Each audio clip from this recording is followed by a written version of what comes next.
Hello. Oh wow, yeah. I see what you mean now. That's weird. Whoa. I didn't think that I moved it at all. It's accidentally bumped it. That's better. There we go. Alright, welcome back to Unpolished Gems. So we watched UHF, which is Weird Al's movie. My head is still slightly cut off. I'm gonna tilt that up a little more. Maybe I could actually restart from the top. Yeah. Nah, we'll be fine. Okay, yeah, that's way better. We watched UHF. Which is a movie starring Weird Al. Co-written by him. Yeah. And this was your suggestion, Trent. And I think it's a little bit telling that both of my suggestions that we've done so far for this show have been like depressing downers, and yours was yours has been the only comedy so far. Yeah.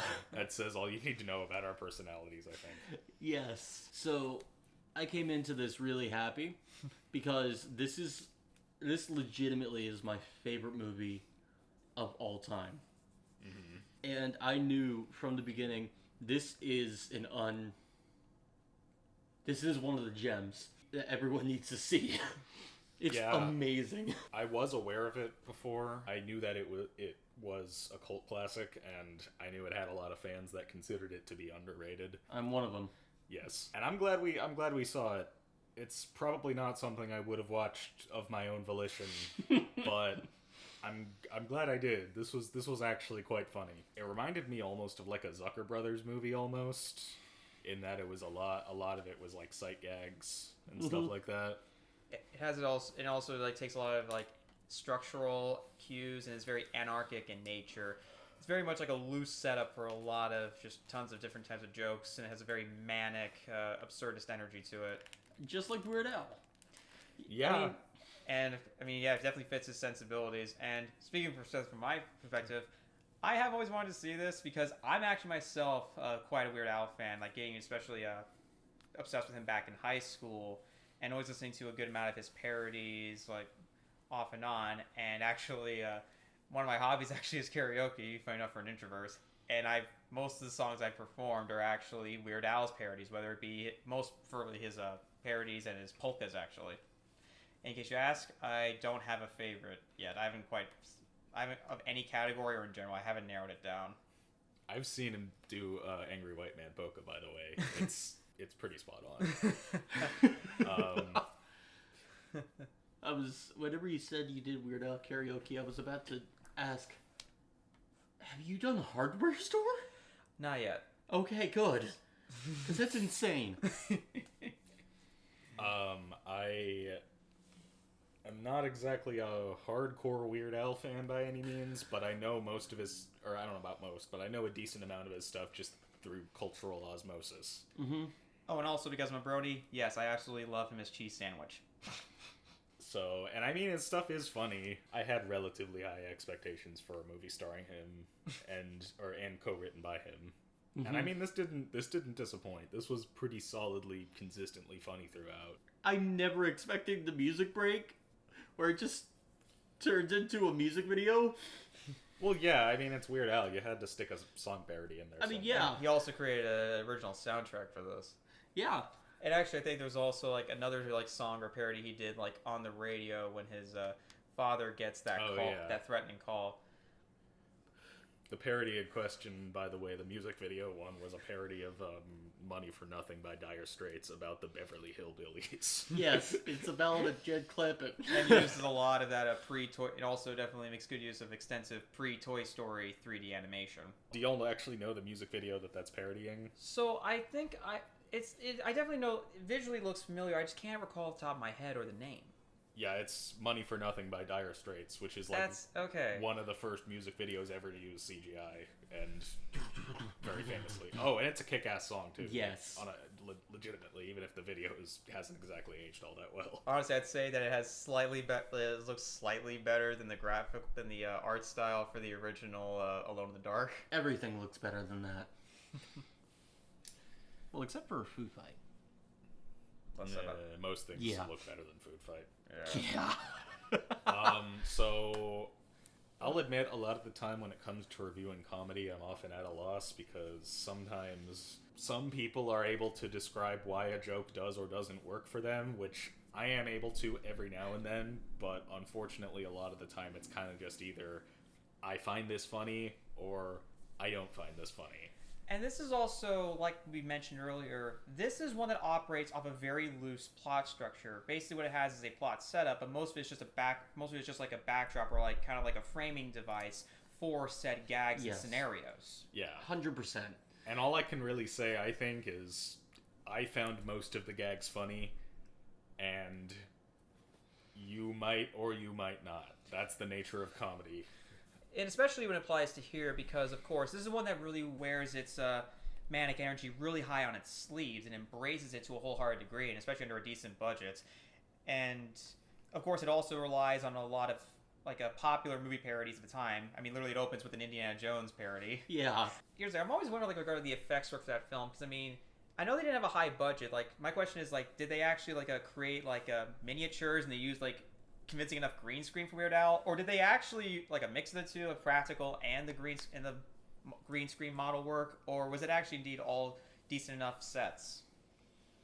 I have no idea. Because I imagine on given the time it was made and the budget, there had to have been at least a little bit of miniature work done.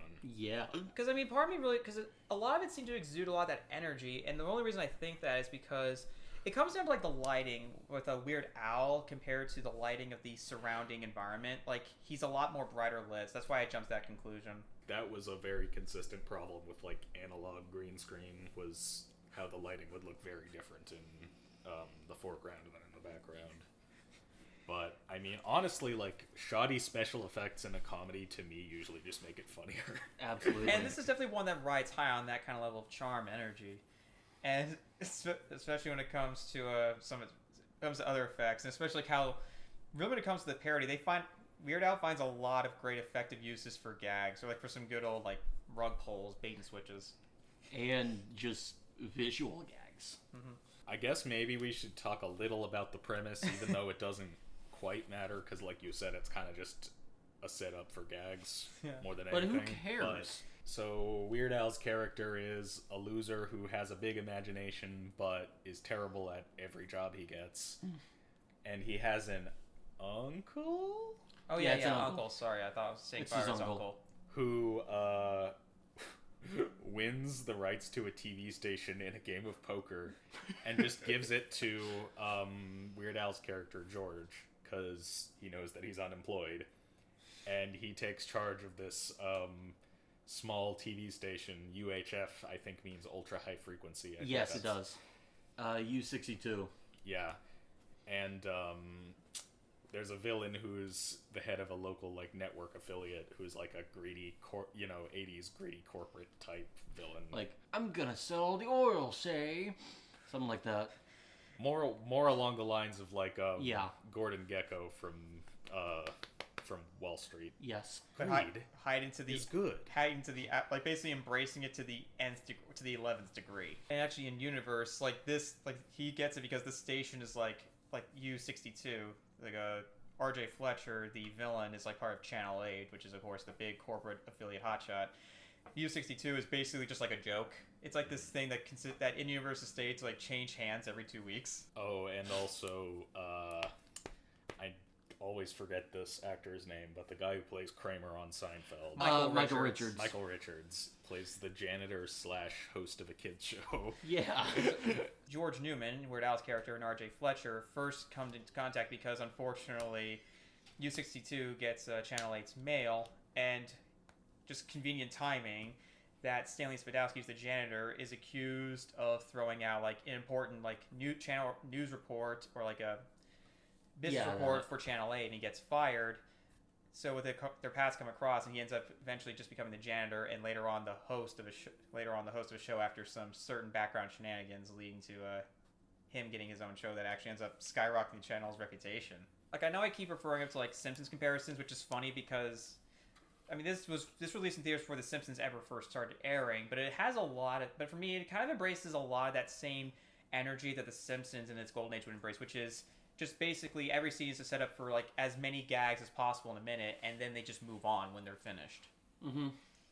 And one thing, there's like a mass variety of different kinds of gags, some involving animals, of course, some involving like a degree of slapstick, and of course, when it comes to movie parodies itself. Basically, there's a mass variety, so potentially there could at least be something that wins you over, but that obviously depends on the person yourself. Mm-hmm.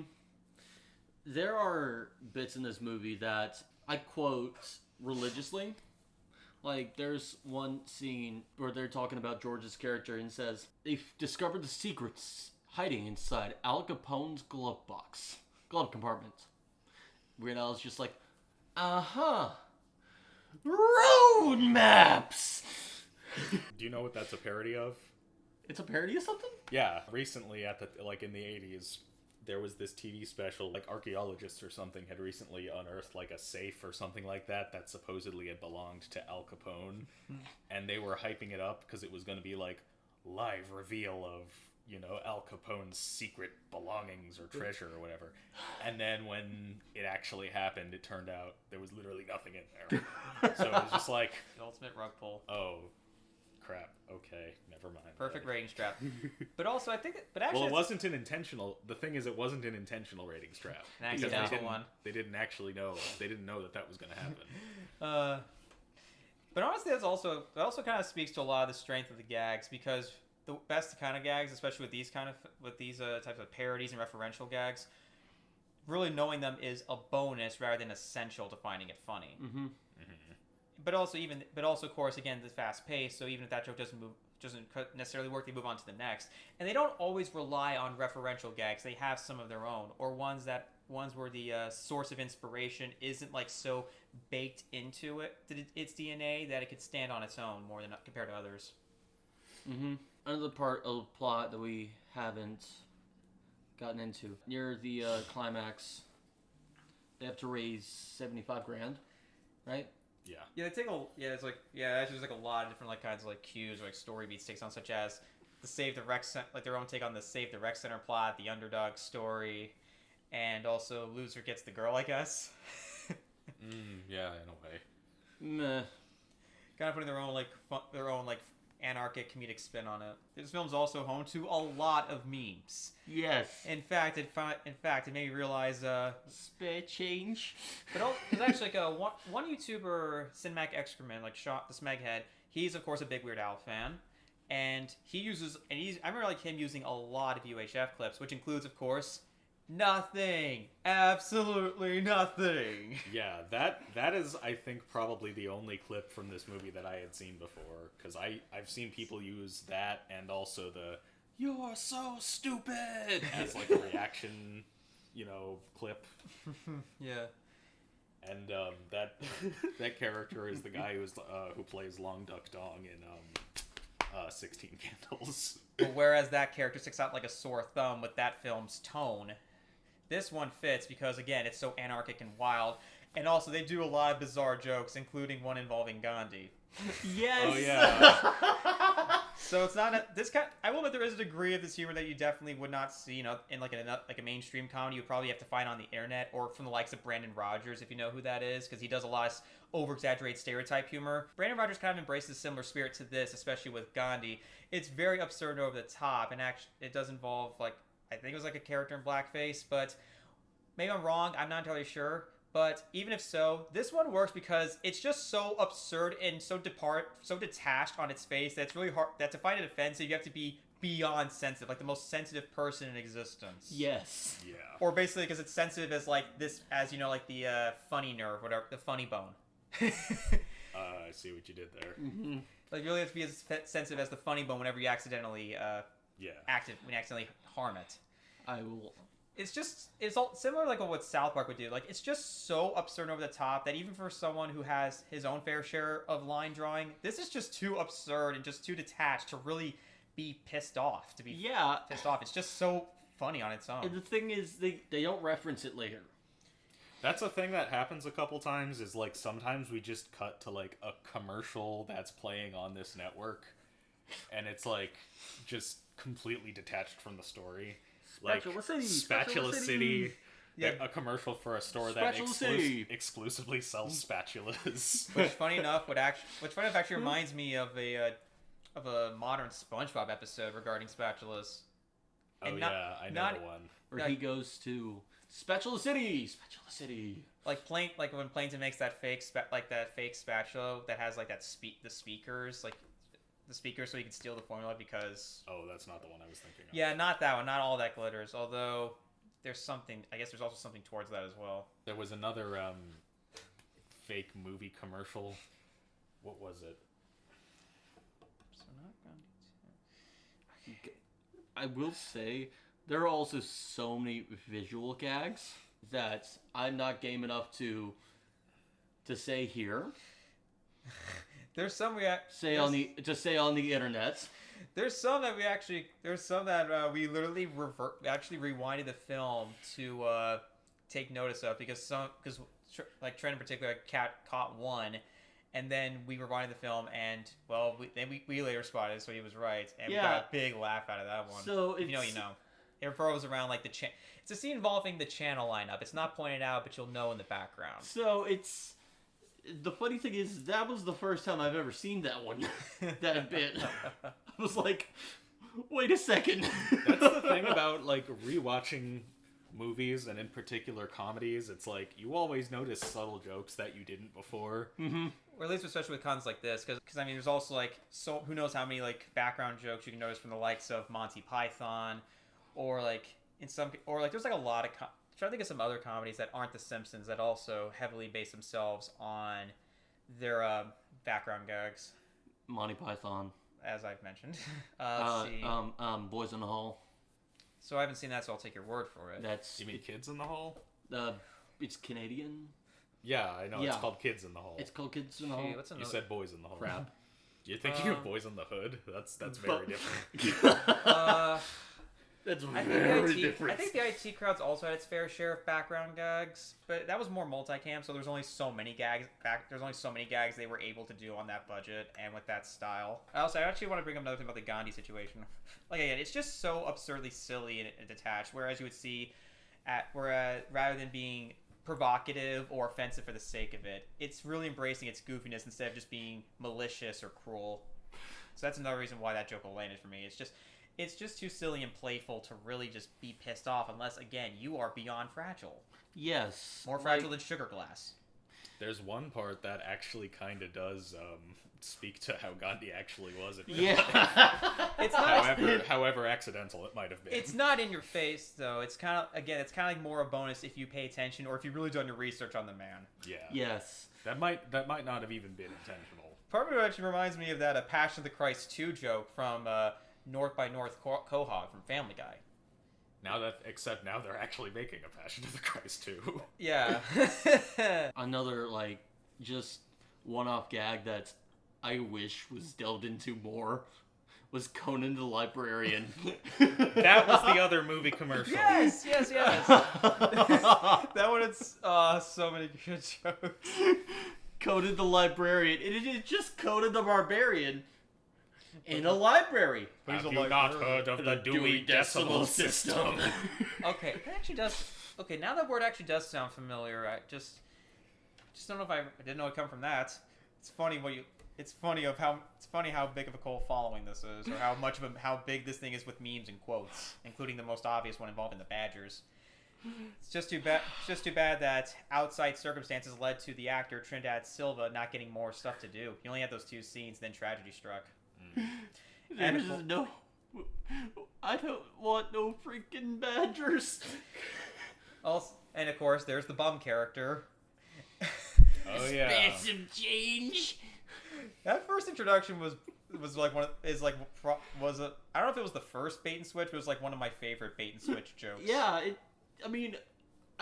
I wasn't expecting it, but it was really good. Probably the loudest I laughed at this movie, which speaks to what my sense of humor is like, is when he gets literally a penny and goes, "Wah!" For me, there was just way too many big laughs I have with it. But there's also another involving the Badger character. Seems that Wes Anderson took some cues involving his animal deaths. If you know, you know. But boys, I think all three of us can talk about the best gag, and that was Rambo. Oh yeah, yeah. Absolute chaos. I was joking that somehow it ends up being less ridiculous than Rambo 3. But it's true. It's kind of true. Especially, like, there's too many good jokes to spoil, but especially one involving, like, how the bad guys just can't hit anything. I don't want to exactly spoil the visual, but if you know, you know. Yes. And it's especially hilarious. It also includes some decent cartoon gags, such as the aforementioned smoking shoes. Yes. That's the thing about this movie, is that it's kind of hard to talk about it without spoiling the gags, because really, like, again, it's hard to put my finger on why I find it funny exactly, but also I can't just go describing my favorite gags, because that would be a mountain of spoilers. Exactly. And of course, insert Batman animated series statement here from the Joker. I don't get that reference, but if you have to explain a joke, there is no joke. That was actually too bad. It was during the season where he had those black eyes instead of his original character design. Wham. Moving on. But yeah, it's also just a bit. But again, that's also the crux of the film. It's just the gags, and in fact, the movie parodies are not even stuff that's made for the TV station. It's actually a Weird Al's George Newman's imagination. Yeah, like daydream sequences. Yeah. Like the entire. It even ends on one. It's a pretty good one too. The entire Dire Straits segment. The Ballad of Jed Clampett. I still can't believe that's a phrase I'm saying on this show. Every time I think of Clampett, I always think of course, the animator Bob Clampett. Yeah, the fact that I'm saying the Ballad of Jed Clampett on this show is proof to how just versatile Weird Al is. I've never thought I would say that on the internet. But also, man, these actors were incredibly game for this. Yes. I'm amazed. And also, I just love like how Kevin McCarthy, if you're not that one, if you know what I'm talking about, I know. that specific actor, like, it was like he was like jutting out like his bottom like jaw to come off like more overtly like sinister or villainous. Yeah. Also, no relation, I'm assuming. That's true. Yeah, no one in my family tree is like famous in the entertainment industry or like notable. I'm basically the outsider in my specific realm. Are you sure about that? Yes. Okay. I mean, as much as I love people who are, who are like, being very much in on the joke and being silly, there is also a great benefit to being very overtly sincere and serious, and that's like what the Kevin McCarthy, who plays R.J. Fletcher, ascribes to, and that helps lead to a lot of great gags from him. It's kind of the same thing with Leslie Nielsen. Like, similar spirit, yes. Yes, I'm saying Nielsen played every role he had straight. Well, at least his most famous comedic roles. Yes. Yeah, like this was in here. Like, it's actually a mix of different acting approaches here. Like, with Michael Richards, he pretty much is embracing a lot of that heavy physical comedy that he would later become most famous for when he did Kramer on Seinfeld. And actually, this style was something he did before. I forgot, like, there was some other film. There was like another film that he was on. I can't remember exactly which. He was playing a waiter, and actually, supposedly, he was like the best part. Like, supposedly, like a very big generator for laughs on that. But again, I can't recall the film top of my head. If you guys, When Harry Met Sally. I wish. If you guys know, you know. But yeah, a lot of Michael Richards' manic energy and physicality is also on display here, and also like a fake set of teeth.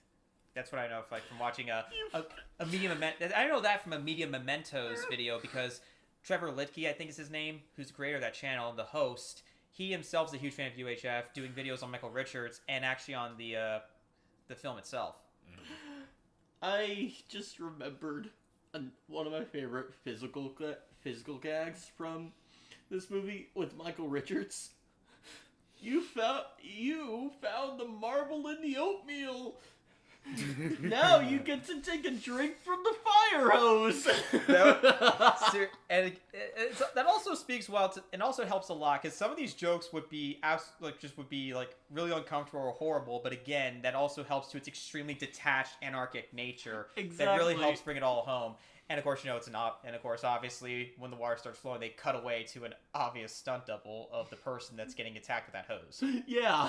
Or like a dummy. A dummy, yeah. I was gonna say. Or the part where he knocks the guy with it when he hits the guy with his mop and he goes flying or whatever. Yeah. Seriously, yeah. The cartooniness is not limited to just shows the channel segments. It even extends to the real world, for lack of a better term, but it still feels naturally fitting. Yes, it's a perfect blend of slapstick and just irreverent humor. It's why I love this movie. Man, I feel like we need to bring back this kind of movie because I feel like a good one hasn't really been done since Walk Hard back in 2007. Yeah. Honestly, whenever feature length at least, because honestly, when I see the best versions of stuff like this, like parodies and all that other stuff, I feel that it's so limited to short form internet videos, whether it be from the likes of Brandon Rogers. The Onion's actually been doing it again recently, and I know they're more topical, but they've had themselves been getting quite some bangers in my eyes, and others for better and worse. But honestly, it would be nice, especially because they could also take structural cues from this. The main goal of this film is not to be thought-provoking. It's meant to be kind of like a love letter to pop culture, and also to just being just to be kind of like this showcase for humor. Yeah, I just remembered another movie that's like this, and oddly enough, it is Weird, the Weird Al story, the Al Yankovic story. That's true. Yeah, they were going to do that, which itself. I saw that. It's not as irreverent comedy, but it's just funny. But also it embraces that parody spirit as well, because it's a parody of the parody of a rock star story, the rise and downfall, especially which of course is the best move for it, because Weird Al's life was kind of mundane by comparison. Which strangely enough, Walk Hard, which I mentioned earlier, is also a parody of music biopics. That too, and yeah. And the sad part is it's not like there isn't material for this. The problem is, of course, a lot, and honestly, we could all speculate on what exactly led to this problem. But of course, the big problem, oversaturation, could be a big thing. But also, let's talk about Seltzer and Freeberg kind of tainting the image of that by creating parodies in name only. Right. Well, and also, you mentioned, short form content is popular now, and I think a lot of people have speculated that the diminishing of feature-length comedy has to do with the fact that now you can, if you want comedy, you can just get it in 30 seconds by pulling it up on your phone. Yeah. But also here's one thing. One thing that is honestly difficult about this, and one thing that's especially effective about this manages to maintain this level of energy and spirit for a feature length, and that's very difficult to do. For example, we look at a lot of these chaotic short films, especially from the silent era, from the likes of Buster Keaton, Charlie Chaplin, and also from other people like Roscoe Fatty Arbuckle, among others. Those people still, they operated on even a smaller short time than probably UHF did, but even still, there was only so much their chaotic energy can only be sustained for so long. Mm-hmm. And especially, and also remember, there's a lot of beloved shorts from them too. They did a lot of beloved shorts where they did beloved feature films, and those ones, of course, there's only so much you can generate out of even if you have a very lengthy premise or a high concept premise. Mm-hmm. The closest recent movie I can think of that comes close to matching that sort of energy is probably Bottoms. But that was kind of that wasn't a huge hit. That was kind of an under the radar thing. Also, there was definitely a level of chaos to it. It didn't have the same. It's not again as chaotic or manic as this, but it still has a bit of an energy to it. Although in the climax it does get extremely chaotic. Extremely. Yeah, because the best way to describe it is the setup for the premise: school fight club. Make it so. Yeah. Go off of that, what you will. Middle school fight club. They were high school. Yeah. There were some instances that were especially wild and unexpected in the best kinds of ways. But as I said, that manic energy kind of more so is like select moments rather than kind of like a consistent presence like it is here. And of course with the likes of Chaplin, Keaton, etc. Mm-hmm. And also, I mean, there's tons of different acting styles and tons of fun character types you get here, such as the man-child. Yes. Yeah, the son of R.J. Fletcher. Tons of fun. And you have tons of people that are playing it straight, playing it silly.